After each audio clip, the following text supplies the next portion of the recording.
Welcome friends, প্রত্যেকে স্বাগত আমাদের ইউটিউব চ্যানেলে। যে সমস্ত ভিউয়ার্সরা প্রথমবার চ্যানেলটি দেখছেন তারা অবশ্যই চ্যানেলটিকে সাবস্ক্রাইব করে দেবেন এবং চ্যানেলের পাশে থেকে বেল আইকনটি প্রেস করবেন, যাতে এই ধরনের খবরাখবর সবচেয়ে আগে সবচেয়ে দ্রুত আপনাদের কাছে পৌঁছে যায়। তো আপনারা প্রত্যেকেই জানেন যে একটা লম্বা সামার ভ্যাকেশনের পর মহামান্য হাইকোর্ট কিন্তু খুলেছে 9 তারিখ থেকে, এবং তার পাশাপাশি আমরা জানি যে আগামীকাল 12 তারিখ সেই কাঙ্ক্ষিত দিন যেখানে পর্ষদের আর্গুমেন্ট কনক্লুড হবে, অর্থাৎ প্রাথমিক শিক্ষা পর্ষদ যার একটা সময়ে ছিল মানিক ভট্টাচার্য তার সভাপতি, আর.সি. বাগচি তার সচিব ছিলেন। আপনারা জানেন তাদের কর্মদশায় কি কি জিনিস ঘটেছে, এবং তার পাশাপাশি বর্তমান যিনি গৌতম পাল, যিনি একদম স্বচ্ছ গৌতম পাল হিসেবে ধরা হয় পর্ষদ সভাপতি, তিনি কিন্তু তার সময় খুব একটা বেশি অ্যালিগেশন বা যেতে জিনিস কিন্তু নেই। তো রীতিমতন একটা বড় স্ক্যান্ডাল হয়েছে, যেটা কিনা এই সময় হয়েছে। এবং ভাবুন, একটা প্রাথমিক শিক্ষা পর্ষদের মতন একটা স্বশাসিত সংস্থা, তার সভাপতি জেল খেটে এসছে, জেলের মধ্যে যে রয়েছে, মানে জেলে ছিল, এখন জামিন পেয়ে বাইরে এসছে, তার পরিবারের লোকজন কিনে টানাটানি হচ্ছে।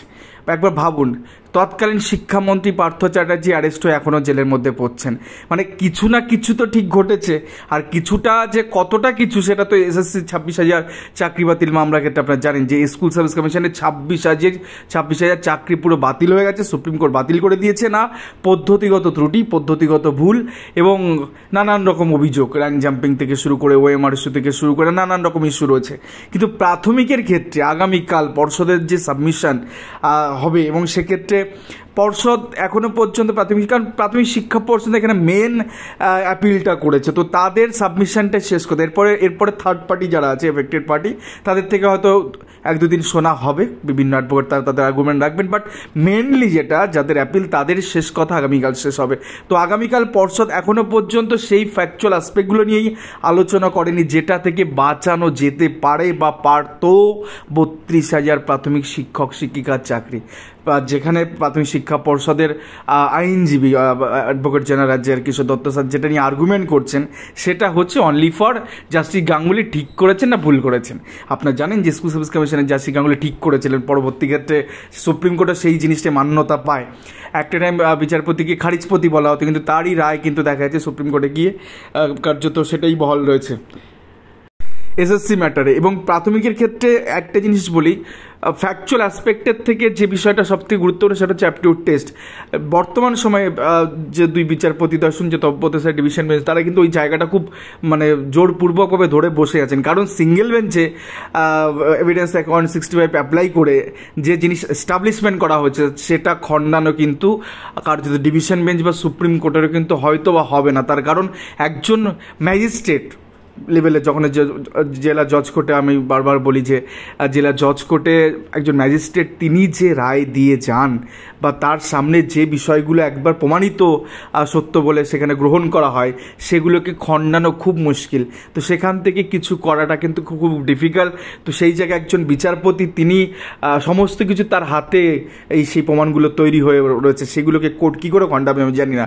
তবুও গোটা বিষয় নিয়ে একটু আসা যাক যে 32,000 মামলায় আগামীকাল যেটা প্রাথমিক শিক্ষা পর্ষদ তাদের ফাইনাল সাবমিশন তারা রাখবে, এবং তারপরে এফেক্টেড পার্টি যারা আছে তারা থার্ড পার্টি এখানে হিসাব মতন, কারণ মেন পার্টি হচ্ছে এখানে প্রাথমিক শিক্ষা পর্ষদ, আর তারপরে এখানে রেসপন্ডেন্ট পার্টি হচ্ছে প্রিয়াঙ্কা নস্কর আলাদা, তো বঞ্চিতদের একটা গ্রুপ, তারপরে থার্ড পার্টি এখানে ইন সার্ভিস যারা রয়েছে যাদের এফেক্টেড পার্টি, তারা এখানে কিছু বলার চেষ্টা করবে এবং তারা বলবে। এবং এর পাশাপাশি কিছু অজানা কথা আপনাদের জানাবো। এখন বিষয়টা হচ্ছে এই 32,000 মামলা যখন চলছিল সিঙ্গেল বেঞ্চে, তখন কিন্তু বারবার একাধিকতা ঢাকি সহ বিসর্জন থেকে নানান কিছু উঠে আসে, কিন্তু আপনারা একবার ভেবে দেখুন, একদম প্রিন্সিপালি মানে একদম মানে প্রিলিমিনারিভাবে যদি আপনি দেখেন যে প্রাথমিক শিক্ষা পর্ষদ বা তারা একটা ছোট মামলার ক্ষেত্রে যা WP number such and such, তো সেক্ষেত্রে একজন প্রার্থী সে কিনা SC ক্যাটাগরির প্রার্থী, পরিষ্কার দেখুন লেখা আছে যে এই SC কোনো প্রার্থী যদি হয় তাহলে সেই প্রার্থীকে প্রথমে দেখুন নাম্বার 1 কি দ্য পিটিশনে qualified in TET 2014 as a আনটেন SC ক্যাটাগরি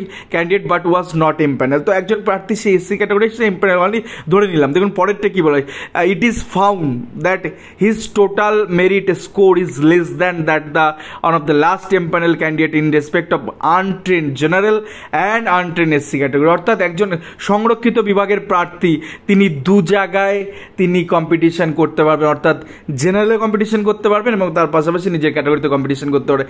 এন্টায়ার 42 আর 949-এ আপনারা দেখবেন যে 98% SC ST OBC OBC B প্রার্থীদের জেনারেলে কম্পিটিশন করতেই দেওয়া হয়নি।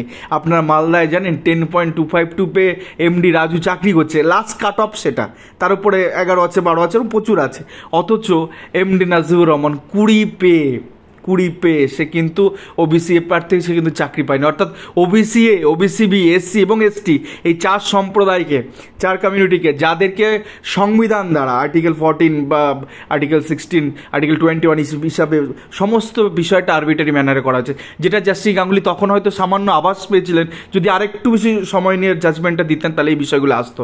ছোট করে একটা জিনিস আপনাদের দেখা, মালদা ডিস্ট্রিক্টের 2022-এর আপনারা দেখুন এই যে কাট অফ মার্কস, সেখানে দেখেন আনট্রেন্ড জেনারেল 157টা পোস্ট, এই 157টা নন এক্সামটেড মানে সাধারণ নন ট্রেন্ড বাংলা মিডিয়ামের ক্ষেত্রে মানে ট্রেন্ড, এটা ট্রেন্ড হবে, ট্রেন্ড ক্ষেত্রে দেখুন 157টা পোস্টের ক্ষেত্রে আপনারা দেখতে পাচ্ছেন যে এখানে 2022-এর যে প্যানেল সেখানে কিন্তু জেনারেল ঢুকেছে, ওবিসি এ ঢুকেছে, মানে আনরিজার্ভ বা জেনারেল সিটে সেখানে ওবিসি এ 64 জন, ওবিসি বি 29 জন, এসসি 22 জন, এসটি কেউ নেই। তো এরা কিন্তু ঢুকেছে 157টা পোস্টের মধ্যে এরা ঢুকেছে।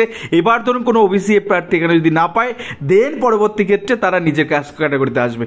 বাট আপনাদের যদি নিয়ে যায় 2016 ক্ষেত্রে, এটা আবারও বলছি 2022 ক্ষেত্রে সবাই কিন্তু ট্রেন, হ্যাঁ ডিএলএড যারা প্রার্থী ছিল তাদেরই রিক্রুটমেন্ট হচ্ছে, ভুল করে নন ট্রেন লেখা আছে।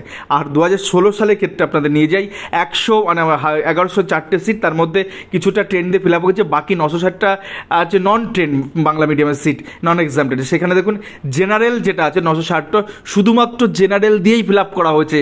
সেখানে এসসিতে পাওয়া নাম্বার দেখুন, জেনারেলে ফার্স্ট র্যাঙ্ক হোল্ডারের নাম্বার হচ্ছে 23.508 থেকে 960 ব্যক্তির নাম্বার 14.397, সেখানে এসসি নাম্বার দেখুন 353 জন, 24 থেকে 17 এরা প্রত্যেকেই ঢুকে যাওয়ার কথা এই 960-এর মধ্যে। এবং প্রথম যে ব্যক্তি 24 অনুপমা মণ্ডল সামথিং ছিল, তিনি কিন্তু র্যাঙ্ক 1 হোল্ডার হতে পারতেন এই ডিস্ট্রিক্টে, তো সেটা করা হয়নি।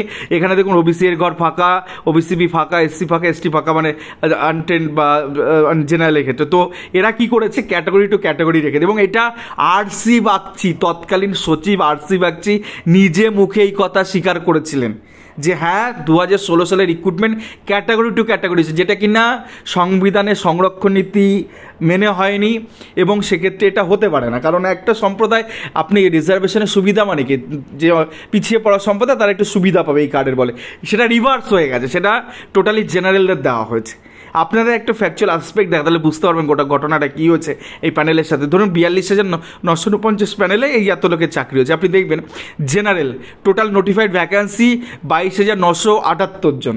এবার এখানে কী হয়, এখানে সমস্ত এসসি এসটি ওবিসি যাদের নাম্বার বেশি, যারা এমআরসি ক্যান্ডিডেট সবাই এর মধ্যে আসবে। বিশ্বাস করতে পারবেন না যে 28/11 যে 2022 থেকে যে মেধা তালিকা বেরিয়েছে, সেখানে জেনারেল যে সিটটা অর্থাৎ unreserved seat open category seat, সেখানে এই 22,000 সিটের মধ্যে 21,657 জন প্রার্থী জেনারেল, ভাবুন। আর এই যে দেখছেন ওবিসি এ 500, এসসি যেমন 9,899, ওবিসি 5,304, ওবিসি বি 4,826, এসটি 943, এই যতজন নিয়োগ পেয়েছে না, যতজন নিয়োগ পেয়েছে তার 80% প্রার্থী ঢুকে যাওয়ার কথা হচ্ছে আনরিজার্ভ সিটে, অর্থাৎ জেনারেল সিটে ঢুকে যাওয়ার কথা। টোটাল প্যানেল অ্যানালাইসিস করে এইরকম ধরনের তথ্য রয়েছে। এই এন্টার 9,000, 5,000, 4,000 এর 80% ঢুকে যাওয়ার কথা আনরিজার্ভ বা জেনারেল সিটে, এবং পিছনের থেকে এই 8,000 মানে 8,000, 5,000, 9,000, 5,000, 4,000-এর থেকে প্রায় 80% সদস্য যারা চাকরি পায়নি তারা এখান থেকে উঠে আসবে এই SC OBC OBC B ST ক্যাটাগরিতে। কারণ তারা তো এমআরসি ক্যান্ডিডেট যারা বেশি নাম্বার পেয়েছে, যেমন অনুপমা মণ্ডল যেটা মালদা ডিস্ট্রিক্টে নন টেনের সব থেকে বেশি নাম্বার 24 পয়েন্ট সামথিং, আর সেখানে গিয়ে তিনি এসসি ক্যাটাগরিতে র্যাঙ্ক হোল্ডার 1 হয়ে বসে আছে। তার তো চলে যাওয়া কথা জেনারেলের মধ্যে, কারণ তিনি জেনারেলের ওই নন এক্সামটেডে কাট অফ হচ্ছে 23 থেকে 14, তার স্কোর তো 24, সে তো 1 নম্বর হয়ে যাওয়ার কথা। যাক, এরকম ধরনের ব্যাপার আছে। আপনি ভাবুন না 22,000 মানে আনরিজার্ভ সিট, সেখানে 21,657টা জেনারেল দিয়ে ফেলা হয়ে গেছে। এইটা নিয়েই তো লড়াইটা হচ্ছিল না। এই জিনিসগুলো প্রিয়াঙ্কা নস্কর ম্যাটার যখন চলছিল তখন বারবার করে প্যানেল প্রকাশের জন্য ভীষণ পরিমাণে অন্তত টিআরএসের চেষ্টা চালিয়েছিল যে শুধুমাত্র 32,000 টার্মিনেশনের কথা কেউ বলেনি, না প্রিয়াঙ্কা নস্করা বলেছে না টিআরএসি কোনো মামলার ক্ষেত্রে বলেছে যে চাকরি বাদ দিয়ে দিন। শুধুমাত্র প্যানেলটা আসলে কী হতো, এই যে যোগ্য প্রার্থী যারা এই প্যানেলে ঠাঁই পেলেন না, অ্যাজ পার রিক্রুটমেন্ট রুলস হলেই তারা রিক্রুটমেন্ট নিয়োগের পদ্ধতি মানে নিয়ম মেনে হলেই তাদের চাকরিটা হয়ে যেত। এটা হলো না, তার বেসিসেই কিন্তু বারবার প্যানেল প্রকাশের চেষ্টা করা হচ্ছে এবং সেখানে বেশ কিছু ইন সার্ভিস তারা গোটা বিষয়টা হয়তো জেনে গেছে যে প্যানেল বেরোলে এই সংখ্যক পিছনের প্রার্থীরা হয়তো পেতেন না চাকরি, তারাই বিভিন্ন জায়গায় ছোটাছুটি করে দিল্লি থেকে প্যানেল আটকানোর চেষ্টা করেছেন। জাস্টিস অমিতাভ সিনেমার থেকে যখন টিআরএস অর্ডার বের করে নিয়ে আসলো একটা যে প্যানেল প্রকাশ করতে, প্যানেল প্রোডাকশন করতে, তখনও সেটাকে অপোজ করার পরে ডিভিশনে গেল, ডিভিশনে মামলা চলছে, সেখানে নিষ্পত্তি না হয়ে সুপ্রিম কোর্টে চলে গেল প্যানেলটা আটকানোর জন্য। কারণ এরা চাইছে এন্টায়ার নিয়ে ডুবতে, এন্টায়ার সবাইকে নিয়ে ডোবার জন্য এরা প্রস্তুত। কিন্তু বিশ্বাস করুন যে পরিস্থিতিতে হয়ে আছে তাতে করে এই যে ধরুন এই আগামীকাল বলা হয়ে যাবে প্রাথমিক শিক্ষা পর্ষদ, তারপরে ইন সার্ভিস তরফ থেকে সামান্য কিছু বলবে হয়তো, তাদের কাছে যদিও ফ্যাকচুয়াল, তাদের কাছে সব নিট অ্যান্ড ক্লিন, বাট আমরা দেখিয়ে দিচ্ছি যে এই ধরনের জিনিসগুলো এই প্যানেলে হয়েছে।